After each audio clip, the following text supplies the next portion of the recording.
Muitos acontecimentos recentes expõem o atraso na discussão sobre os direitos sexuais e reprodutivos das mulheres. O sofrimento delas é frequentemente normalizado. Até quando tudo é feito exatamente como prevê a lei, existe muita repressão moral contra quem não aceita a maternidade compulsória ou a gestação. No Brasil, em 2023, o aborto ainda é criminalizado. Mas todo mundo sabe que, mesmo com a criminalização, os abortos continuam ocorrendo. Então vamos conversar. Por que o aborto é um problema de saúde pública? Vamos por partes. Primeiro, vamos pensar no termo problema de saúde pública. O que ele quer dizer? De acordo com uma definição da medicina social brasileira, cunhada por pesquisadores da Universidade Federal de Pelotas, os critérios que definem um problema de saúde pública são a prevalência da condição, seu impacto no indivíduo e na sociedade, e se a condição pode ser prevenida ou se existe algum tratamento efetivo disponível. Então, é um problema de saúde pública quando a alta incidência de casos gera grandes custos para a sociedade por causa de hospitalizações frequentes e sequelas, provoca maior sofrimento para o paciente e mais despesas para o sistema público de saúde, causa alta mortalidade populacional e existe prevenção ou tratamento efetivo disponíveis. Os dados a respeito do aborto induzido no Brasil são imprecisos por causa da criminalização, mas podemos ter certeza de que esses números estão subestimados. Em 2018, a estimativa do Ministério da Saúde é de que 1 milhão de abortos induzidos aconteciam por ano. O maior levantamento sobre o tema no país revelou que 1 em cada 5 mulheres até 40 anos já fez um aborto ilegal. A frequência de hospitalizações e o alto custo financeiro do abortamento ilegal e inseguro têm um grande impacto no orçamento da saúde pública. Segundo dados, desse 1 milhão de abortos clandestinos, 250 mil pacientes precisaram ser internadas após o procedimento todos os anos.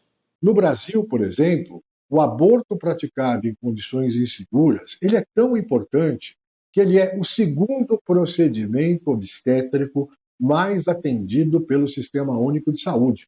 Ele só perde, do ponto de vista de procedimento obstétrico, para os partos, sejam eles cesáreos, sejam eles partos vaginais, ele só perde para essa demanda de atendimento dentro do setor público de saúde. O aborto ilegal pode gerar diversos problemas que impactam a longo prazo a saúde de quem abortou e dos familiares próximos que cuidam de alguém fragilizado. A maior parte das pessoas que são submetidas a abortamentos ilegais pode desenvolver condições mentais como angústia, depressão e outros transtornos psicológicos. O aborto ilegal, o aborto clandestino, inseguro, ele pode trazer várias consequências à saúde mental da mulher, em várias situações e de formas até definitivas na vida da mulher. Esse impacto pode vir de várias formas, em relação à saúde mental, provocando vários transtornos, desde processos depressivos graves, angústia muito grande, ansiedade,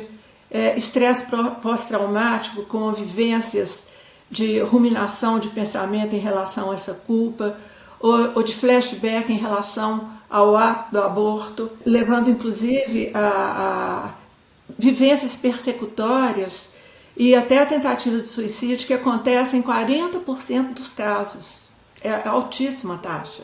Essas consequências de transtornos mentais crônicos são um sofrimento desnecessário. Quando o abortamento é feito em circunstâncias seguras, tem cerca de 2% de risco de vida para a mulher. Um risco muito menor do que o de uma gravidez. O que nos leva ao terceiro ponto que indica que esse é um problema de saúde pública: as mortes populacionais. Uma das consequências de um abortamento inseguro é a morte materna. A morte materna em decorrência do aborto clandestino, na verdade, muito mais do aborto inseguro, porque o aborto clandestino, ele, de certa forma, ele passa pode ser seguro ou inseguro, de acordo com, inclusive, recursos financeiros das mulheres, O aborto clandestino poderia sim, é uma morte evitável quando em decorrência do aborto clandestino, do aborto inseguro, né? E é claro que várias questões compõem aí essa prevenção, né? Desde a gente ter um acesso ao serviço de saúde sem estigma, sem preconceito, né? Pensando aí em contexto de ilegalidade, até, e antes disso, na verdade, a educação sexual, né? Acesso à informação, acesso a métodos contraceptivos, saber fazer escolhas, né? Ter conhecimento nisso desde a adolescência. Agora, quem realiza de forma insegura, quem realiza de forma a correr risco de morte, né? São as mulheres negras, pobres, adolescentes, jovens, né? De periferia. Isso acontece por questões estruturais. Quer dizer, na maioria das vezes, essas mulheres estão em contextos desfavoráveis socioeconômicos, mas também porque essas mulheres estão submetidas ao racismo institucional.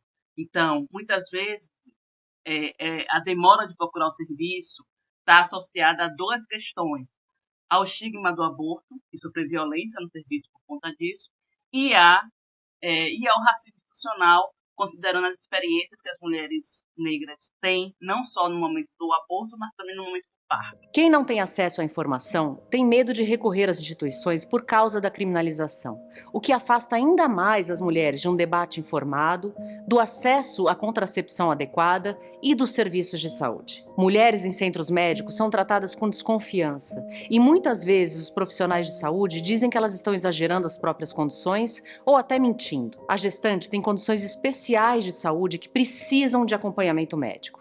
E quem precisa desse acompanhamento e deseja interromper a gravidez deveria ser incentivada a buscar atendimento em vez de ser afastada por medo ou moralismo. Como último ponto, um problema de saúde pública é um problema que tem algum tratamento ou prevenção efetivos.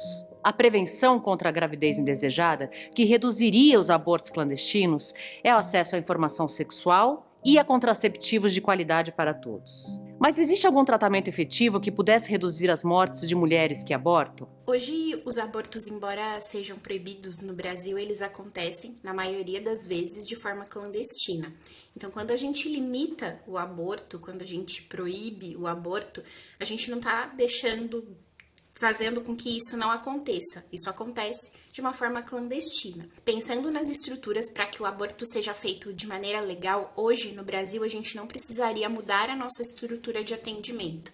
Hoje nós já temos hospitais que realizam o abortamento de maneira legal em diversas situações. O que mudaria, o que nós precisaríamos implementar de maneira correta para que tudo isso seja feito de forma segura é um protocolo para que essas pessoas que desejam realizar o abortamento sejam submetidas ao procedimento de forma segura, que os dados sejam confirmados, que a avaliação seja feita. Então, a gente precisaria muito mais de uma avaliação pré-procedimento do que uma estrutura do procedimento, porque as salas cirúrgicas, as medicações, tudo isso já faz parte do SUS para outras situações de abortamento que são considerados legais. É muito importante que, quando a gente pensa em planejamento familiar, então pensando em planejamento familiar, planejamento reprodutivo, que a gente ofereça todos os métodos.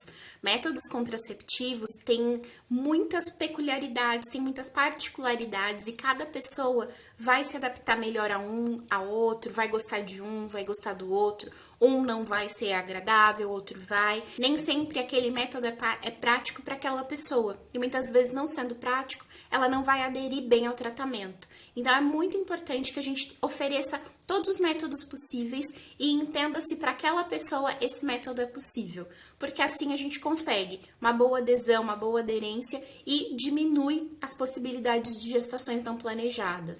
A questão da educação, ela diz respeito a um acesso à educação formal, mas ela também tem relação com outras questões de desigualdade econômica, de raça, cor, etnia e por aí vai. As pesquisas, de uma forma geral, elas indicam que existe sim uma relação entre anos de estudo que uma mulher possui e a capacidade que essa mulher venha a ter de concretizar ou não as suas intenções reprodutivas. O que eu quero dizer com alcançar as intenções reprodutivas? Que ela tenha condições de escolher, né, de optar se ela quer ou não ter filhos naquele momento, quando que ela quer ter, quantos filhos ela quer ter, né? Então, ela consegue conciliar a sua trajetória reprodutiva com outras esferas da vida que também são importantes, né? As trajetórias educacionais, as trajetórias profissionais, por exemplo. Algumas pesquisas como a PNDS, a Pesquisa Nacional de Demografia e Saúde, têm indicado justamente essa relação entre anos de estudo e conseguir ou não concretizar a intenção reprodutiva. Então, mulheres que têm 8 a 12 anos ou mais anos de estudo, elas têm uma maior chance de relatar que a última gestação foi uma gestação intencional. As mulheres, justamente que têm poucos anos de estudo ou nenhum ano de estudo, elas relatam mais frequentemente que a última gestação não foi intencional. Investir em acessibilidade aos métodos de contracepção. As mulheres precisam ter serviços que sejam acolhedores, que possam informar de fato, para que ela possa justamente ter escolhas voluntárias e responsáveis, né? E identificar qual método que melhor se encaixa às suas necessidades, às suas expectativas, né? Isso precisa também fazer parte das próprias escolas, dos serviços de saúde, das famílias e da mídia. No Brasil, as principais causas diretas de morte materna relacionam-se à hipertensão, hemorragia, infecção e abortamento. Para a Febrasgo, o aborto é um tema urgente. Se o abortamento for descriminalizado hoje no Brasil, quais seriam as consequências imediatas e de médio e longo prazo para a nossa nação? Seria essa a decisão mais adequada e mais eficiente para lidar com a gravidez indesejada, inesperada e suas decorrências, dentre elas a morte do bebê? O aborto no Brasil é um tema que ainda hoje divide opiniões, mas do ponto de vista da saúde, os médicos parecem achar que criar um caminho para o acesso ao aborto seguro pode salvar muitas vidas, gerar menos sofrimentos e custos para o SUS. Recentemente tivemos alguns avanços que são significativos para assegurar os direitos reprodutivos das mulheres.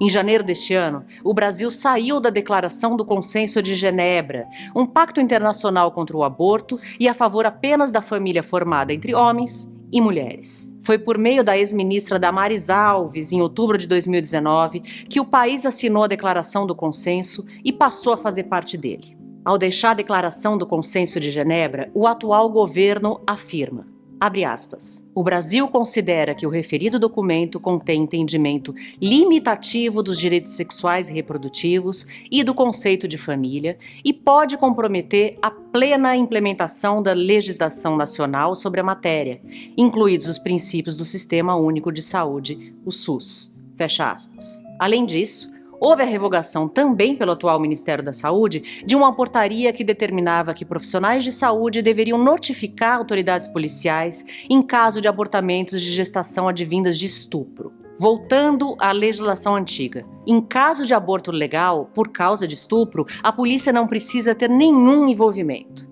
De acordo com o nosso Código Penal, o aborto em caso de estupro não é ilegal e não requer boletim de ocorrência. São passos importantes, mas ainda falta muito para atingirmos um debate saudável sobre os direitos reprodutivos no Brasil.